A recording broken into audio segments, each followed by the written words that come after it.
Greetings and salutations, brothers and sisters. I want to welcome you to another episode of Getting Stoned with your host, Mr. Stone Petoskey, coming at you live from Mother Earth. Yeah. Thank you so much for being here. I appreciate all y'all. So much love and gratitude and positivity I send to each and every one of you. I appreciate you taking your time to stop on by and give this show a listen. Yes. And of course, we always got to send a big old hug out there. So I want you to wrap yourself up in lots of good vibes and feel the beauty and the joy and the connection of what it means to be a human being, sharing this earth with the trees and the rivers, the mountains, and the bumblebees, the dogs, and the horses, the raindrops, and the sunbeams. Yes. It's all giving you a hug, you know what I'm saying? Every day, every single day, this earth makes our life possible. Indeed. So much to be grateful for. So feel that hug, y'all, because it's coming in there and it's wrapping you up. Yes. Feels good, feels good, feels good, don't it? All right, so we're just going to hop on into it. You know how we roll around here. I'm going to be reading a speech from a brother that just has inspired me endlessly for many, many years. His name is John Trudell. He is was a Native American, as we say. And he's a musician, he's a poet, he's a father, he's a husband, he's an activist, he's just an absolutely profoundly beautiful, wise, courageous brother. And as I said, I've been digging on him for a long time. His music, his records are phenomenal. His poetry, next level. It's just been an inspiration of mine in a big, big way. My grandmama, my daddy's mama, she was a full-blooded Mohawk Indian, in fact. So she grew up on the Six Nations Reservation. It's where they sent all the, up in Canada, it's where the white man, we put all those Indians up in Canada, you know, after we, of course, slaughtered millions of them. Anyways, so this was a speech he gave. I can't recall exactly where or when, but it comes in two parts. So today we're gonna read part one to you. And he includes poetry as a part of this speech that he gives. So without further ado, this is our brother John Trudell.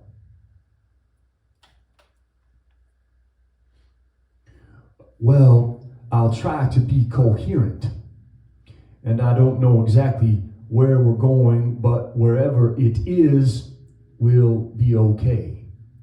But if I say anything that you don't agree with, That's just really what it is, right? Because I really am crazy. Really. I flew with the eagles until I fell from the nest. I ran with the wolves, then got lost from the pack. Slowly, I go crazy every day. Some days run faster than others. I never strayed into heaven. It was hard getting past hell. I traveled through and beyond the death and birth of man. I am Iktomi. Imagine running out of imagine, mistaking authority for power, weaving life's free spirit into patterns of control. I heard all that was said until now I hear nothing at all. The edge between twilight and dark, the great lie lurks. Prostitution of soul, anyone can do it or not. I went down some roads that stopped me dead in my tracks. I am Iktomi. I've been the mirror to others' reflecting selves. I've known love that can't help but love, and I've been close to that hurting way of love. I flew with the eagles until I fell from the nest. I ran with the wolves, then got lost from the pack. From the earth, wind cave memories, one with the sky, time of different emotions, dog days dreamer, chasing the neon woven into minds. From my place in line, I fell out of order. I've been here, I've been there, I've been anywhere, and I haven't been anywhere. And I'll be back again. I am Iktomi.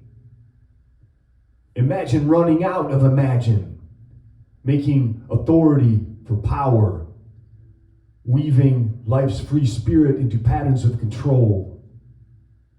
In the reality of many realities, how we see what we see affects the quality of our reality. We are children of earth and sky, DNA descendant, now ancestor. Human being, physical spirit, bone, flesh, blood as spirit, metal, mineral, water as spirit. We are in time and space, but we're from beyond time and space. The past is part of the present, the future is part of the present. Life and being are interwoven. We are the DNA of Earth, Moon, planets, stars. We are related to the universal, creator created creation, spirit and intelligence with clarity, being, and human as power. We are part of the memories of evolution. These memories carry knowledge. These memories carry our identity. Beneath race, gender, class, age, beneath citizen, business, state, religion, we are human beings. And these memories are trying to remind us. Human beings, it's time to rise up. Remember who we are. I think I want to talk a little bit about who we are because, see, reality is based upon our perception of reality. It's what it is. But we really need to understand that, see, and I think one of the objectives in life is to understand. It's not enough to know, right? I know how to turn on the TV, but I can't even begin to understand how it works. So it's not enough to know.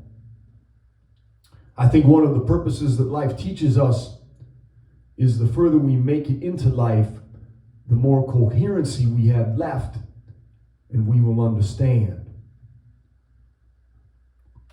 sometimes I feel like I'm in a reality where I'm surrounded by all these beings that don't know who they are.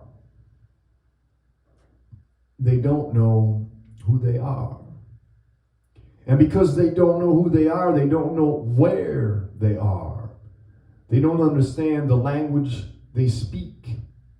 So there's a general confusion and chaos that just takes place in their reality. It's almost like the way they make all the little chaos go on inside of an internal combustion engine. And all the sparks and all the stuff that's flying, it creates an energy that runs something. It's almost like this is the perceptional reality that is being carried around in the human consciousness. So who are we? We're human beings, and the DNA of the human being, my bone, flesh, and blood, is literally made up of the metals, minerals, and liquids of the earth. We are literally shapes and forms of the earth. That's what we are. And we have being. Our being comes from our relationship to the sun and to the universe, because our relationship to the sun, let's be very coherent and clear about this. Without the sun, we would not have life. It's almost like the rays of the sun that the sun represents and brings to the earth. This is the sperm that gives life to the womb that the earth is. So our relationship to power and our relationship to the reality of power is connected to that relationship. What I see the human being, part of a human being, is being mined through the human experience. So they're mining us. And whoever they are, I don't have the names, but we'll just figure some of that out on our own. Because, I'm sure they have names. I'm real sure that they do, but I can't say them to you because they don't want us to know their names, right? Because what they're doing isn't really, in a way, it's like vampirism in a lot of things. But anyway, in a mechanical term, we're being mined. And the being part of human is being mined through the logic of the human, all right? And the emotions of the human. The being of spirit, the spirit being is what is being mined through the logics and emotions of the human in order to run this system. You see? This is the purpose of technologic civilization. They call it technologic for a very specific reason. This isn't an accident, okay? It truly isn't. But the purpose of the civilization, and so one of the civilizing processes is to erase memories. Because we have ancestral memory. It's encoded in the DNA. It's a genetic memory. You look at how technologic civilization, and everywhere that it goes, the longer it's there, the more isolated the human beings become. But they're not all called human beings. They're workers and citizens, all right? But the more isolated they feel, they no longer, maybe they remember their grandparents or their great-grandparents. But you see, you've got all that ancestral knowledge that's encoded in the DNA, but it's been cut off. So it can't activate because we're not conscious that it's there. It just makes things difficult. See, this is the memory that's very important for them to erase. All right? And it's about who we are. It's memory of identity and self-reality. So because we come from where we come from. Every one of us is the descendant of a tribe. Every person in this room is a descendant of a tribe at some point in our ancestral evolution. Common, collective, genetic memory that's in there, it's encoded, like I said, in the DNA. And for every individual, encoded in our individual DNA, all right, is the experience of our lineage from the very beginning, whose whole perceptional reality was what I was just saying. All things have being. We're made of the earth. All my relations pray to spirits. And they don't pray to man or human form. The closest they come to it was they prayed to spirits that were called ancestors. And because they were praying to those ancestors for help and guidance, they understood that we were borrowing today from the past and the future. We're borrowing it from both places. So they had this understanding of reality. They knew that to keep the balance was the purpose. That was the purpose. The reason for being was to keep the balance. So this was like, what I call a spiritual perception of reality. And so, because of the spiritual perception of reality, they understood that life was about responsibility. It wasn't about the abstraction of freedom. It was about responsibility. That life was about responsibility. So the spiritual perception of reality was based upon that. We were the children of the earth. The earth was our mother.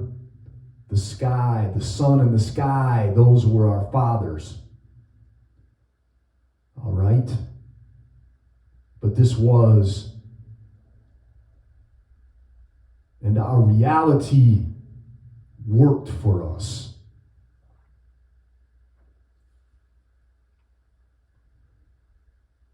This morning, the mirror didn't know who I was today. I remember some of the whatever happened to's. Then sometimes I'm too occasional to understand or comprehend.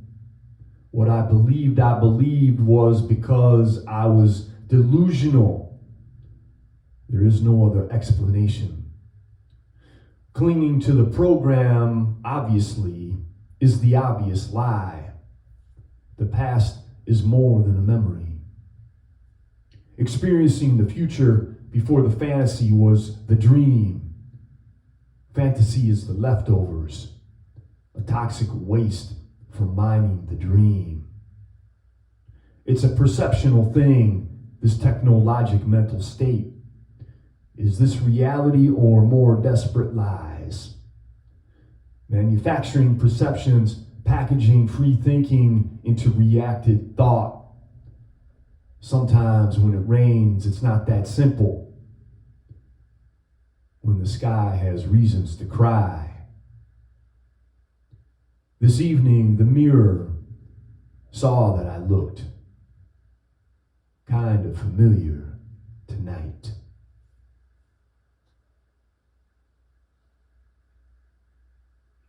In our common collective genetic ancestral mind, not a one of our ancestors went for the new show. Nobody wanted it. They wouldn't buy the tickets. So the show was going to die. So the show decided, rather than it die, it would make our ancestors die until they accepted the show. This is what happened. It happened to all of us. Whatever happened to the Indians here, trust me, it happened to the tribes of Europe. It started happening to them 3,000 years before it happened to us. So by the time the descendants of the tribes of Europe got here, they had it down. They were very efficient. They could do in a couple of 100 years what it took I mean, no offense.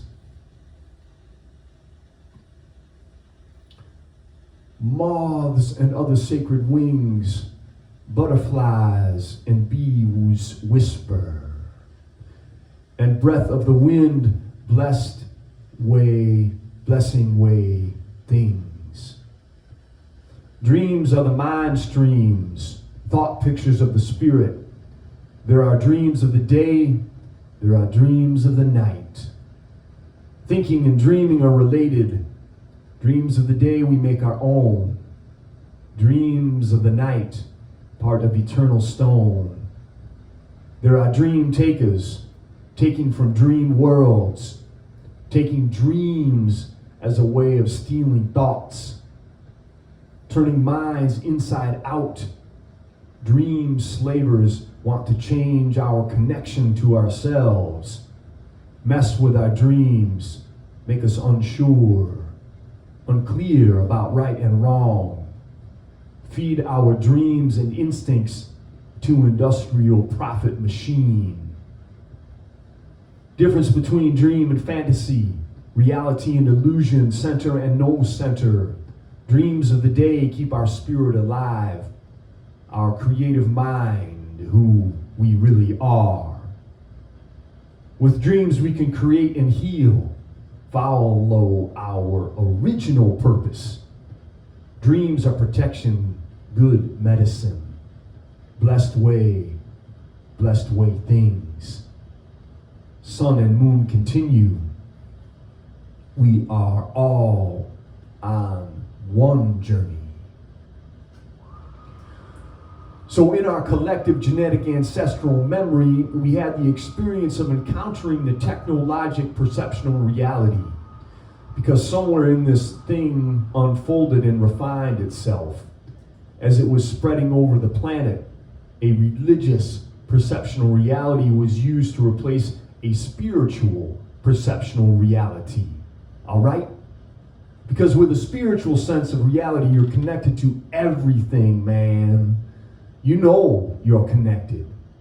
But in the religious perceptional reality, see, you committed a crime for being born. See, you're fucked for getting here. I didn't make this up, and I'm not making it up now, all right?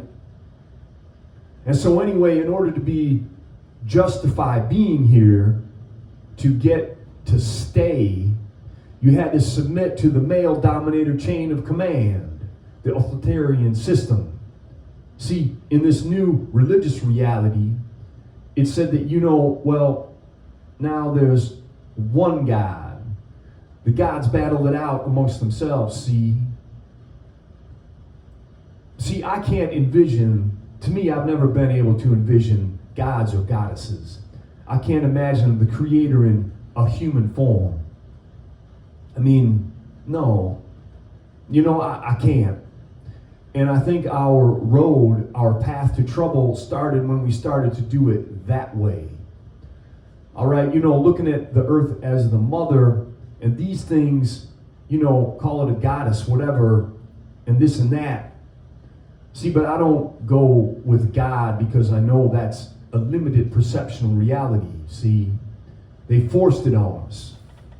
But the trouble came, see, when we decided that the creator entity had a human form. See, because then that rationalizes and justifies mistreating the rest of the natural world, all right? I mean, sexism and racism came out of the perceptional change because once the earth, under the new God thing, see, the earth was no longer the mother. The earth was the property of this new God. And all God's children, see, God didn't have a lot then, but they were very mean. So their numbers expanded through terror. See, but God's children was their job and objective was to subdue the earth for this God. So in order to achieve that objective, they had to create sexism. See, sexism has got to do with how we live with the earth. And racism, because now that the earth was property, and all spiritual value was away from the earth, real spiritual value was now a religious perceptional thing. And right, so it wasn't all encompassing. It wasn't just a part of the reality anymore. So not a one of our people really went for this, because it's like, this is a major perceptional reality change. But anyway, we committed a moral crime for getting here. So now we had to submit to that worldview. To me, coherently to me, it's clearly a very blatant perceptional altering how one perceives reality. I mean, it's brainwashing intensified at its maximum, right? Because our ancestors were forced to see life differently in order to remain just physically alive. All right, it's like I don't really know that much about what happened here, but I would suggest every person of European descendancy that you go and you study. You want to know more about your reality. Go and study your tribal ancestry and see how you got civilized, all right? See how you got civilized. Because terrible things happened. And these terrible things, these are what altered the perceptional reality. See, and because the basic part of this, in that altering of the perceptional reality, what we're getting down to is that it made us become irresponsible as human beings. Because see, we can blame the bad guys for being bad guys, but that don't work. It's just enough. It's just not enough. It's about human beings remembering our spiritual reality, their spiritual identity, and accepting the responsibility from that perceptional reality, taking responsibility. Because the bad guys only get away with what they get away with because we don't take responsibility. Because there's a difference between blaming somebody for something and taking responsibility. So when Columbus got here, he got off the boat and he said to the first people he saw, "Who are you?" And the first people he saw said, "We're human beings." And Columbus said, "Oh, Indians." See, and right now when I'm talking, Columbus is every descendant of the tribes of Europe that came. We're not talking about one person here. We're talking about a mindset, all right? This is a mentality that came, the Columbus mentality, we name it. Because it isn't about discovering, It's almost like this is when the virus got here. And this is how long it's been here. But because, we've never had this disease before, that we have we don't have an immunity to it. But if we can survive the ravages of this disease, we will evolve an immunity to it because we are a part of the earth. And that's what happens, all right? So anyway, Columbus got here and he didn't know what it meant to be a human being. See, that perceptional reality of being a human being and what it really meant had been erased from the descendants of the tribes of Europe by the time they got here. So when they introduced themselves to the Europeans as human beings, they just didn't get it. It wasn't a part of their perceptional reality. They might know how to say the words, all right? But being a human being had changed in their reality. We know there was an Inquisition, and this Inquisition went on for 400 or 500 years in Europe. The purpose of the Inquisition was to alter the perceptional reality of the descendants of the tribes of Europe, to make them believe and see reality the way the church wanted them to believe and see reality. The church called it. They waged a war of possession. For possession, this is important. They waged a war for the possession of the souls of the godless heathens. And to be a godless heathen, you didn't believe in God. It was a part of your reality. Or another way of becoming a godless heathen was to question the authority of the church to do this.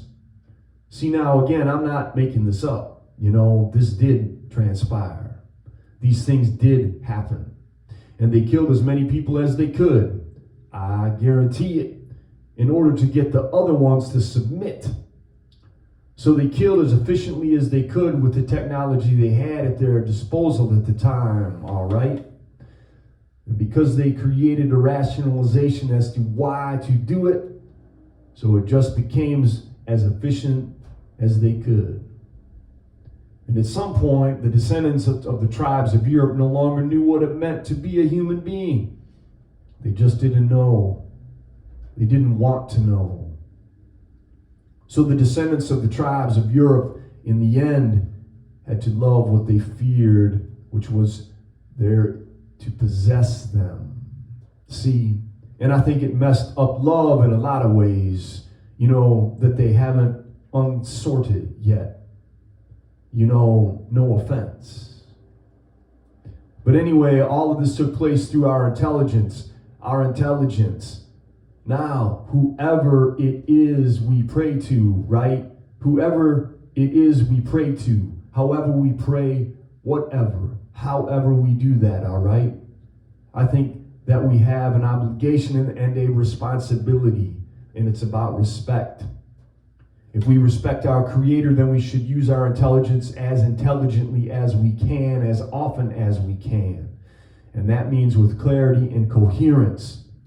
That means to activate and respect our intelligence and activate the thinking process so that it's going the way we want it to, because that's why it was given to us. Our intelligence as the human being part of all of this reality that's going on, we were given intelligence. This is what was there to help us through the evolutionary reality, to ride the balance, so to speak, of the evolution with our intelligence. It's our medicine. It's our protection. It's our self-defense. Those fears and doubts and insecurity in one's daily mind and reality, how much do they affect one's daily mind and reality? How much do they affect the ones of the people around them that they're connected to and that they care about? What's the repercussions of the fears and the doubts and the insecurity? Because I guarantee you, every day when we get up, we use our intelligence to create those effects. So it isn't that we're not using our intelligence or we can't use our intelligence. We can't stop using our intelligence. But it's about, as human beings, taking the responsibility to be as clear as one possibly can be about it and use our intelligence the way our Creator gave it to us to use. Keep the balance. Our intelligence. So this is everything that ever happened had to change the perception of reality. This is the battleground that had to take place. The real battleground may have been the bleeding and the dying, but it has to do with the intelligence to alter the perceptual reality. So again, about respect. See, if we respect our Creator, we have a responsibility to recognize our intelligence and use it as clearly and coherently as we possibly can. Otherwise, we're just pretending. We're just being delusional and rationalizing and justifying and telling ourselves a big lie if we do not use our intelligence as intelligently as we possibly can. That's how we show respect to our Creator.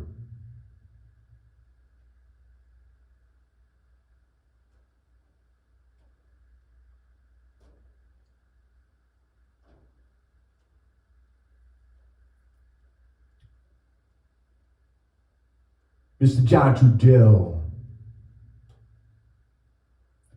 Mr. John Trudell.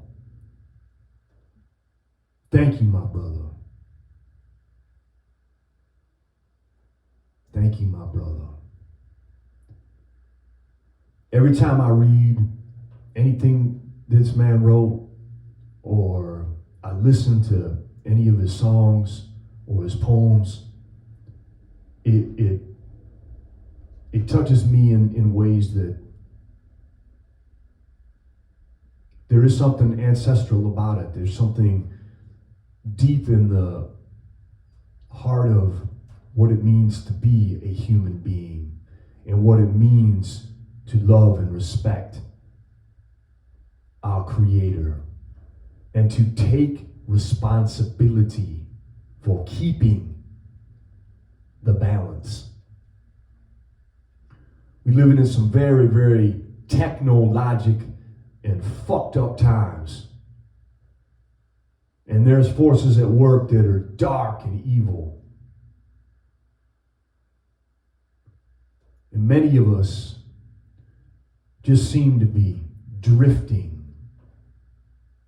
and deluded and unconscious and very, very, very incoherent.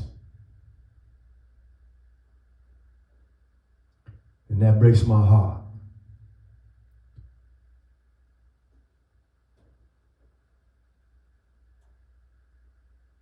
But I ain't playing that. No, not me. That's not how I roll. All right, so let's do a tune here before we get on down the road. This is a song I wrote. It just ties in to what brother John Trudell was speaking to.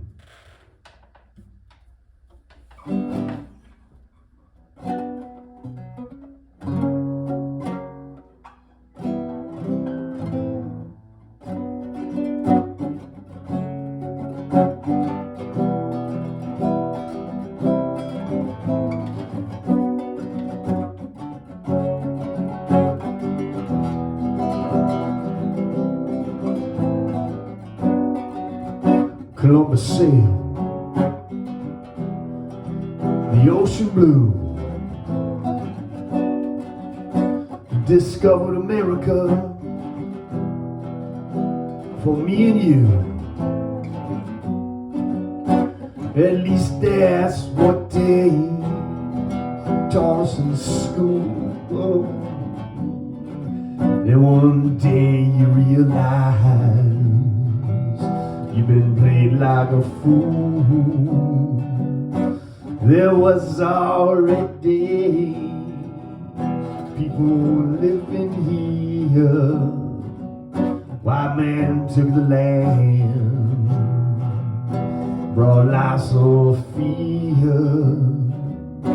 We tried to run, to fight or escape.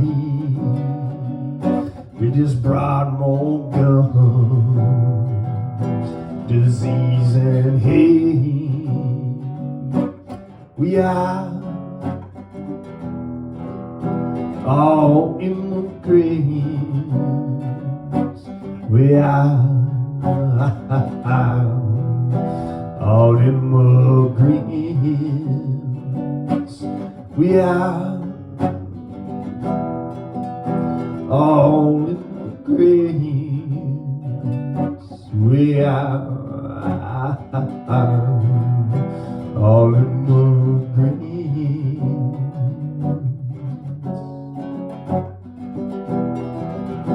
All immigrants.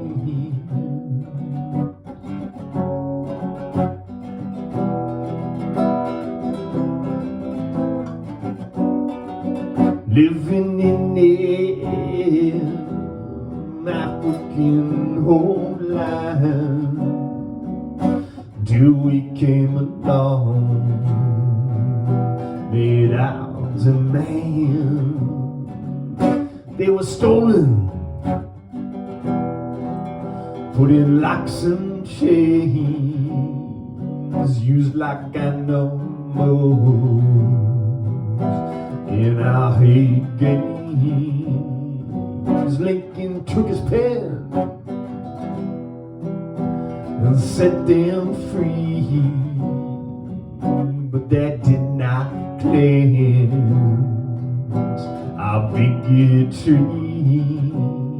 1964, signed a civil rights bill, and today the penitentiaries are filled with all immigrants. We are all immigrants. We are all immigrants. We are all immigrants.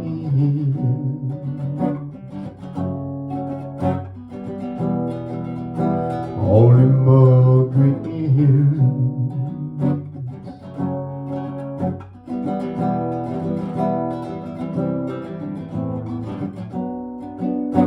Billboard of fame to keep them out. They come anyway, so we scream and shout, hey, you ain't got no right. Who the fuck are we? So full of hypocrisy. Rich men bicker on Capitol Hill. The politicians corporation shields. They take the job, don't pay no tax. How soon we forget what goes around comes back. We are all immigrants. We are all immigrants. We are all immigrants. We are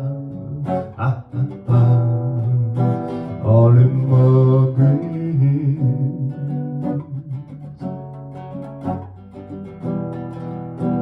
All immigrants.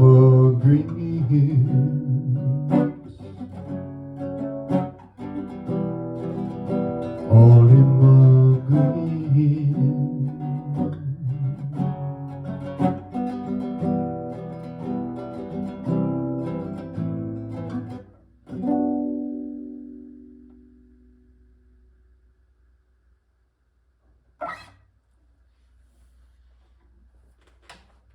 Yeah.